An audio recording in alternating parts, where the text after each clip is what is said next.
வணக்கம் ஃப்ரெண்ட்ஸ், நம்ம இன்றைக்கி பார்க்க போகிறது வந்து லஞ்ச் ரெசிபி தான். அது சாம்பார் வித் கோபி 65 தான் நான் இன்றைக்கி ட்ரை பண்ணியிருந்தேன். ஸோ இதோட ஆல்ரெடி நான் சாம்பார் வந்து எங்கள் அம்மாவோட ஸ்பெஷல்னு சொல்லிட்டு ஒரு வீடியோவில் அப்லோட் பண்ணியிருப்பேன். அதோட வீடியோ தான் நான் இதில் போட்டிருக்கேன்.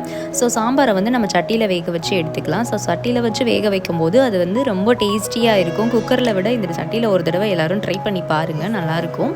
ஸோ இப்போ நான் பருப்பு வெந்துருச்சு, வேகவும் வந்து அதில் நம்ம எடுத்து வச்சுருந்த காய் எல்லாத்தையுமே நான் போட்டுக்கலாம். அதுலேயே தக்காளி, சின்ன வெங்காயம் எல்லாத்தையுமே நம்ம அதிலேயே போட்டு நல்லா கொதிக்க விடுவோம். ஸோ காய் வந்து கொஞ்சம் வேகட்டும். வேகிறதுக்கு தேவையான அளவு உப்பு எடுத்துச்சு. நான் வெறும் தாளிக்கிறதுக்கு மட்டும் நான் சின்ன வெங்காயம் அரிஞ்சு வச்சுருக்கேன். ஸோ இதுக்கப்புறம் நான் இதில் சாம்பார் தூள் ஆட் பண்ணிக்கிறேன். உங்களுக்கு காரத்துக்கு ஏற்றாப்புல ஸ்பைசஸ்க்கு ஏற்றாப்புல நீங்கள் ஆட் பண்ணிக்கோங்க.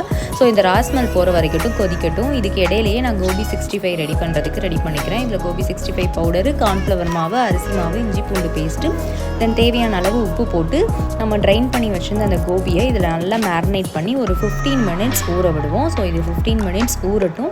ஸோ இதுக்கு ஊறுறதுக்கு இடையிலையே வந்து நான் சாம்பார், அதாவது ரைஸ் வந்து அடுப்பில் வச்சுருந்தேன். ரைஸும் வந்து நான் எப்பயுமே வடித்து தான் சாப்பிடுவோம். குக்கரில் இது வரைக்கும் நான் பண்ணது கிடையாது. ஸோ குக்கர் வந்து ஹெல்த்தி கிடையாது. இது மாதிரி வடித்து சாப்பிட்டு பாருங்கள், எல்லாமே வந்து ஹெல்த்தியாக இருக்கும், நல்லாவும் நம்ம இருக்கலாம். ஸோ இதுக்கப்புறம் கடாயில் கோபி 65 ஃப்ரை பண்ணுறதுக்கு ஆயில் ஊற்றிட்டு எடுத்து நம்ம கார்னிஷ் பண்ணி வச்சுருந்த அந்த கோபியை 10 பீஸாக வந்து நான் போட்டு ஷாலோ ஃப்ரை தான் பண்ணுறேன், டீப் ஃப்ரை பண்ணலை. டீப் ஃப்ரை பண்ணணும்னு நினைக்கிறவங்க டீப் ஃப்ரை பண்ணிக்கலாம். நான் எப்போயுமே ஷாலோ ஃப்ரை தான் பண்ணுவோம்.